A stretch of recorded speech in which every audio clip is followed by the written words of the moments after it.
Bonjour tout le monde. Euh, on va faire la correction de l'activité expérimentale et on commence par la question numéro un qui demande de déterminer le bilan des forces exercées sur le corps S. Bien, donc pour déterminer ce bilan de force, il suffit de faire quoi? Il suffit de faire la liste de toutes les forces auxquelles ce système S est soumis.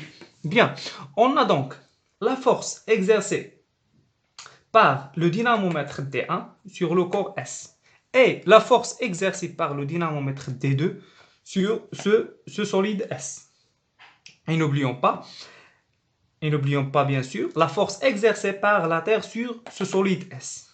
Donc on va nommer la force exercée par le dynamomètre D1 par une force F1. C'est la force exercée par le dynamomètre D1 et F2, la force exercée aussi par le dynamomètre D2. Et P, c'est le poids du solide S.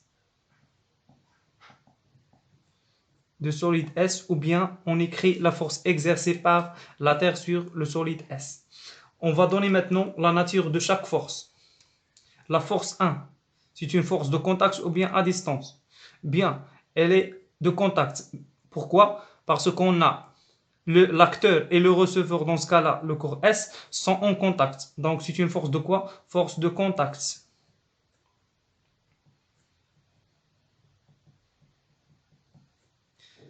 Même chose. On a pour le dynamomètre D2 et S. Oui, c'est une force de contact aussi. Parce qu'ils sont en contact. De contact. Bien. Et ce n'est pas le cas pour le poids. Parce que le poids, c'est une force de quoi? Force à distance. Toujours le poids, c'est une force à distance. Bien. Puisque le corps S est très léger, selon les données, donc on peut négliger l'intensité, bien le poids devant les deux forces F1 et F2. Pourquoi? Parce que le corps S est très léger. Ou si on veut mesurer l'intensité du poids de ce corps, donc on va trouver une valeur qui est très très très très petite. 0 newton ou bien 0,1 newton. Donc elle est négligeable devant 3 newtons. On passe maintenant à la question numéro 2. Bonjour, donc on va traiter la question numéro 2 qui demande les caractéristiques de deux forces.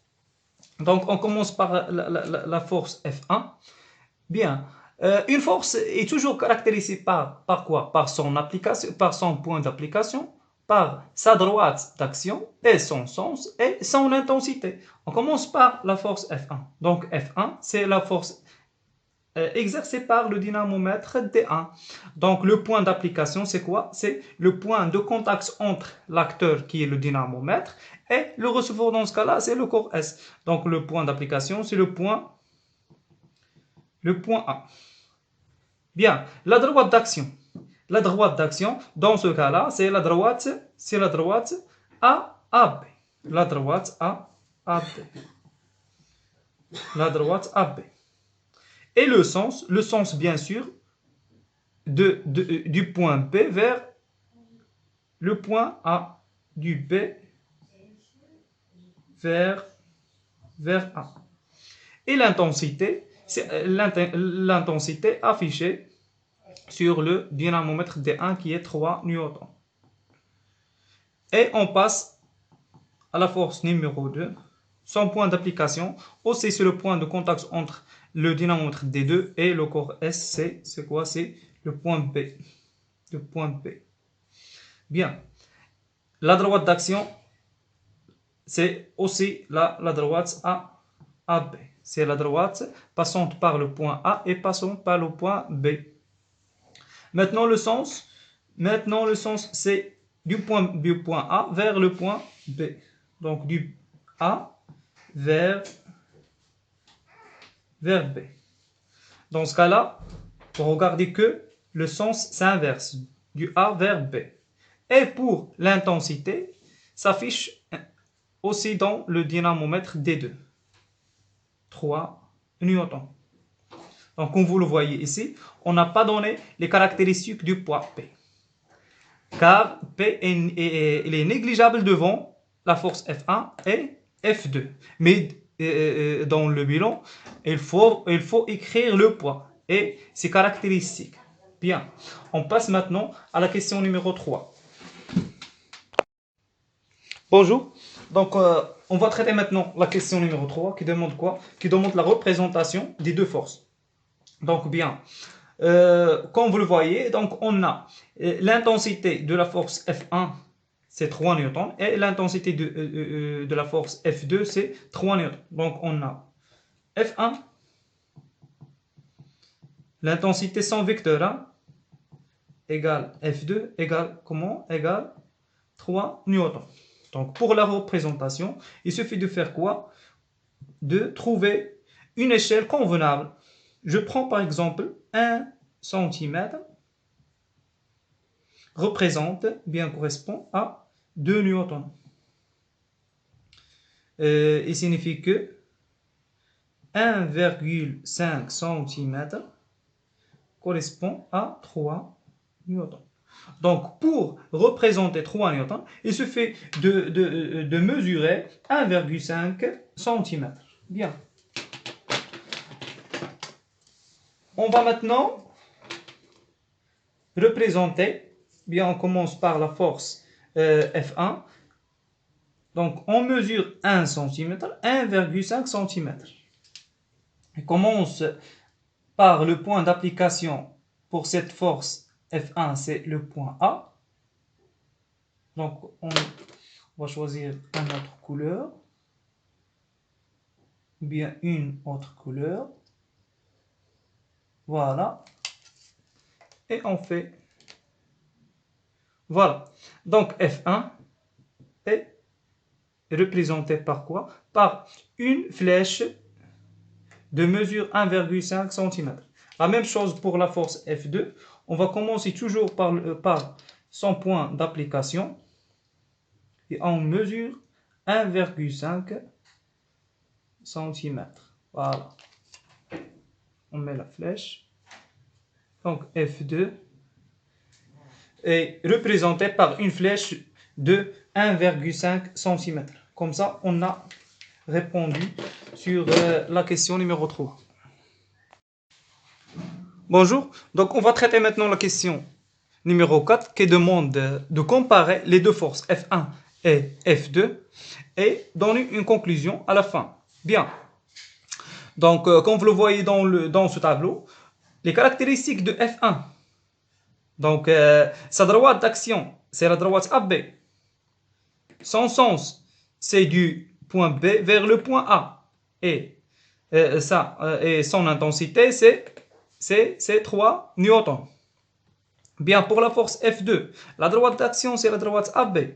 Le sens, c'est du A vers le point B. Et l'intensité, c'est 3 newtons. Donc, on constate quoi? On constate que F1 et F2 ont quoi? Ont la même droite d'action AB. Et en quoi? Et en la même intensité, qui est égale dans ce cas-là, 3 newtons, 3 newtons. Et les deux sens inverses. Bien, donc le sens de la force F1, c'est du point B vers le point A. Et le sens de la force F2, c'est du point A vers le point B. Donc bien, on constate que les deux forces ont quoi? Ont la même droite d'action. Dans ce cas-là, c'est AB, la droite AB. Et la même intensité. Et quoi d'autre? Deux sens. Deux sens comment? Deux sens opposés. Bien. Et comme conclusion, le solide ou bien le corps S est en équilibre. Bien. Donc, pour qu'un solide,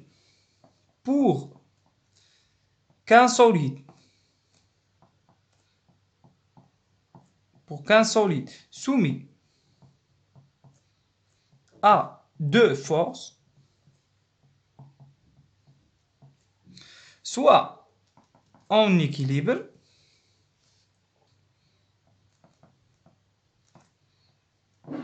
il faut quoi?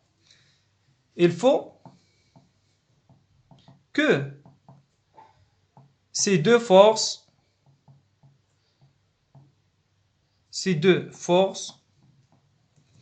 ont la même droite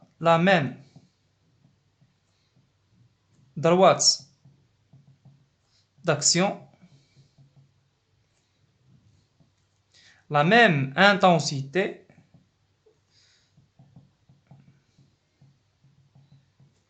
et finalement de sens opposés. Bien, donc on a fini l'activité.